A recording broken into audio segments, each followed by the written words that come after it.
The newest Pokemon set, Fusion Strike, has been out for about a week now, so I figured this would be a pretty good time to look at the prices of the top 10 cards and see what cards are the most valuable in the biggest Sword and Shield Pokemon set ever.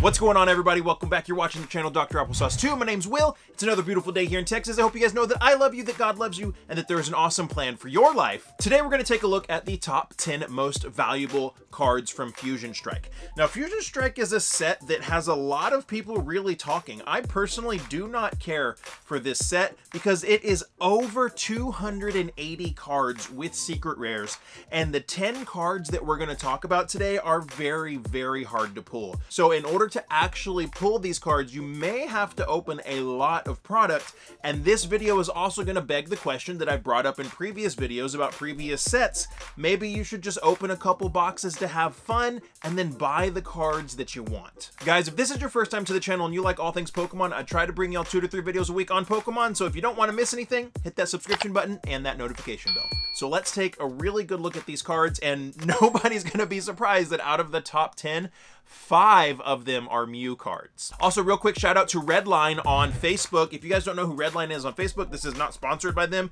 I've interviewed them once or twice in my Collecticon videos.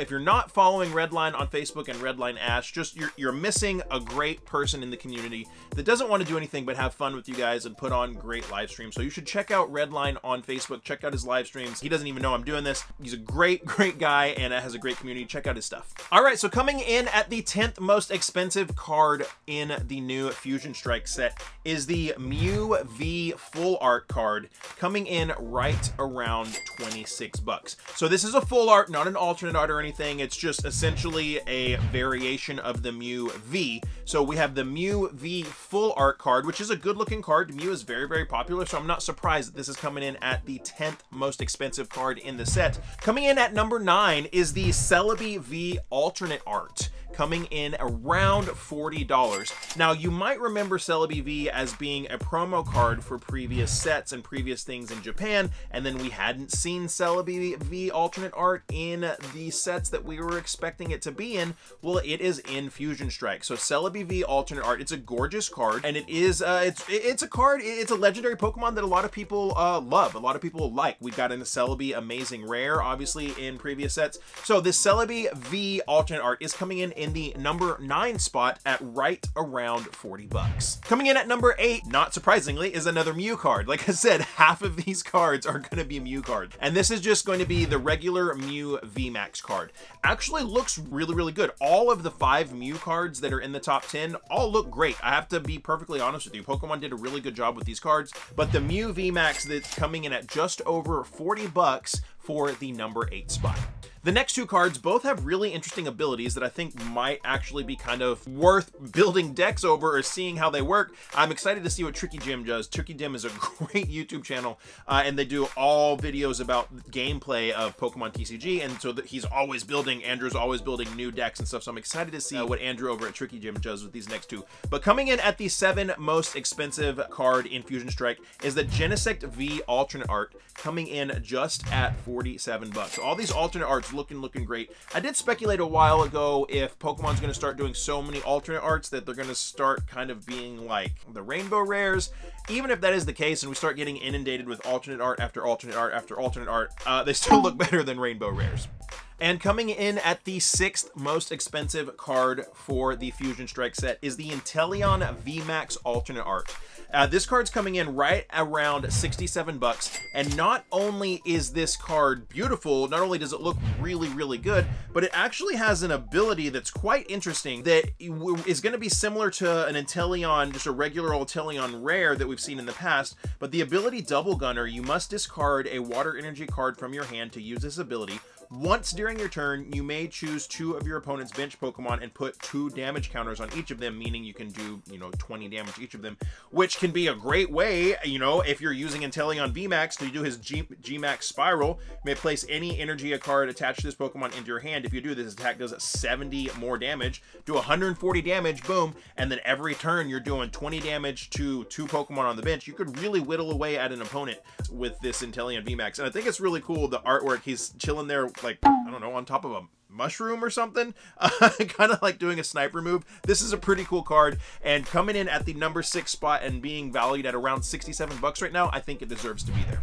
Alrighty, now we are on to the top 5. Coming in at the 5th most expensive card in Fusion Strike is the Mew V alternate art, valued currently right around $80. Now, all of these prices could change. They will fluctuate and vary. We're about a week since the release, maybe a little bit more since release. So these prices may fluctuate and vary, but it's interesting to see where they are right now. And there's only a few cards worth over 100 bucks. So this Mew V alternate art coming in at right around 80 bucks, and it is, in my opinion, the most beautiful card in the set. At 80 bucks, I think it definitely deserves to be there. If this was just all about my opinions on which the best cards were, this would probably be my number 1. And coming in the number 4 spot for the 4th most expensive card in Fusion Strike currently is the Mew VMAX Secret Rare Rainbow Rare. Now, this one is interesting to me that this is actually the 4th most expensive card, coming in at right around 85 bucks, because it's a Rainbow Rare card. It's the Rainbow Rare VMAX. Is it the first Mew Rainbow Rare card? That could explain it, if this is the first Mew Rainbow Rare card. Maybe I'm drawing a blank. If there's another Mew Rainbow Rare card, drop me a comment down below and let me know if I'm missing something, but I don't think there is. I personally don't care for Rainbow Rare cards, but if this is indeed the first Rainbow Rare Mew, I suppose it does deserve to have that 4th spot. Okay, now we're going to get into the top 3 most expensive cards of Fusion Strike. These are all alternate arts. These are all VMAXs, and you're going to see the price double almost from spot number 4 to spot number 3. Okay, coming in at the 3rd most expensive card in Fusion Strike is the Espion VMAX. If I could talk today, this would be great. Alrighty, and coming in at the 3rd most expensive card in Fusion Strike is the Espion VMAX alternate art card, coming in at around $152. Now, you might remember this card because we did not get this card in Evolving Skies. As far as EV Heroes was concerned, the Japanese set that pulled from for Evolving Skies, you could only get this Espion VMAX alternate art in the special, like, high-class special bundle that last time I looked was selling for $400–500 because it sold out on Pokemon Center Japan and was highly botted and all that stuff. That was the only way you were able to get that card. It wasn't actually a pull from EV Heroes, and then we get to Evolving Skies, and they didn't bring this over to Evolving Skies, which was really interesting. And so I guess it kind of makes sense that they're putting it in Fusion Strike because Espion is a psychic Pokemon like Mew. But either way, a lot of people have been wanting this card. Coming in right around $152 is a beautiful card, and I think it's deserving of the top 3. Alrighty, coming in at spot number 2, the 2nd most expensive card in Fusion Strike. And it's not a Mew card. It's the Gengar VMAX alternate art card. The card where Gengar is like the alternate art. He's sucking in everybody. Really, it's honestly a really cool card. It's a really, really good card. This is coming in at the 2nd most expensive card at $160. It's just behind the number 1 card. Beautiful, beautiful card. I know that this card is highly, highly coveted, and a lot of people really, really want this card.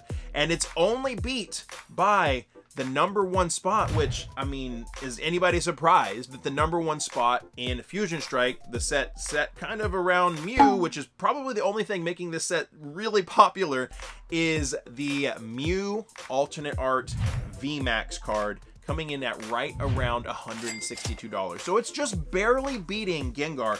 And the Mew alternate art, honestly, it's really cool. It's probably, in my opinion, it's the 3rd best looking card in the set. First would be the Mew V alternate art. 2nd would be the Gengar VMAX alternate art. 3rd coming in with the Mew VMAX alternate art Secret Rare. This is the most expensive card in the set. And here's the really interesting thing about Fusion Strike. Like I said at the beginning, there are over 280 cards in the set. So this is a really difficult set to pull the rares. If you're opening a booster box, you might get lucky and get a secret rare and an alternate art. I haven't opened many booster boxes, but if it's anything like Evolving Skies and Chilling Reign, you might not even get a secret rare, and you might get a whole bunch of extra stuff. So I'm really excited and interested to see what happens with the values of these top 10 cards as people open more booster boxes. My assumption is that the prices of these cards might not change too much if these top 10 cards stay as difficult to pull as they have been, especially the top 3. I don't see the prices fluctuating on these prices too much, or on these cards too much. Be that as it may, the chase cards look really, really good. Only a week or so after release, There's only 3 cards worth over $100. All right, guys, well, I hope I earned your subscription today. I hope you'll check out some of these other videos. Lots of stuff I know you will enjoy. If you haven't already, hit that subscription button and that notification bell. Give this video a thumbs up because likes are free and they really do help. And like I always say, find somebody to love and serve today and be the change you want to see in the world. We'll see you next time.